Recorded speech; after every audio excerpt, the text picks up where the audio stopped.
Maligayang pagbabalik mga kasolid. Naoya Inoue lalaban na sa labas ng bansang Japan. Casimiro possible opponent sa September sa England. Manager ni Jonas Sultan ay pinahiya, hindi nagustuhan ang proposal 1 million para sa labang Sultan kontra Casimiro. Para sa ating nagbabagang balita, Deontay Wilder panahon na para magretiro matapos siyang talunin nitong si Xiang at technical knockout pa nga ang inabot nitong si Deontay Wilder.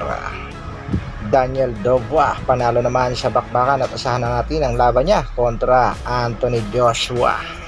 Yan mga bakbakang naganap kanina lamang. Ito namang si Nick Paul panalo rin sa bakbakan at asahan din natin mga kasolid ang rematch kontra dito kay Vargas para sa unification ng dalawang titulo. Demetri Bivol panalo rin via technical knockout at nangako nga itong matchmaker ng Saudi Arabia. Ikakasanak agad ang bakbakan para sa undisputed Demetri Bivol kontra nga dito kay Beterbiev. Samantala, proposal nitong si Mr. Juni Enda sa bakbakang Jonas Juan Pansultan rematch kontra General Cuadro Alas Casimiro. Binatipos nga yan mga kasolid dahil ang paghamon na inaganap sa live ng alaga ng MP promotion na si Mr. SB. Bakit nga daw idinaan sa social media? Pwede namang kontakin ang promoter at manager ng ating pangbatong si Angas ng Pinas.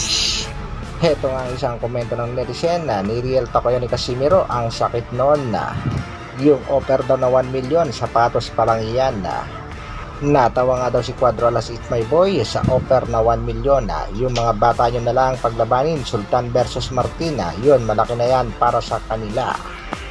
Dahil nga sa mga naging kasagutan ni Cuadro Alas It's My Boy tila pinahiya nga itong manager ni Jonas Juan Pansultan. Kaya naman mga kasolid, pahayag ng Team Casimiro sa mga boxing fans, wag nang asahan pa magkakaroon ng rematch sa pagitan ni Casimiro at itong si Jonas Juan Pansultan sa halagang 1 million pesos. Sa kabilang balita naman mga kasolid, Inoue next fight potentially lands in England.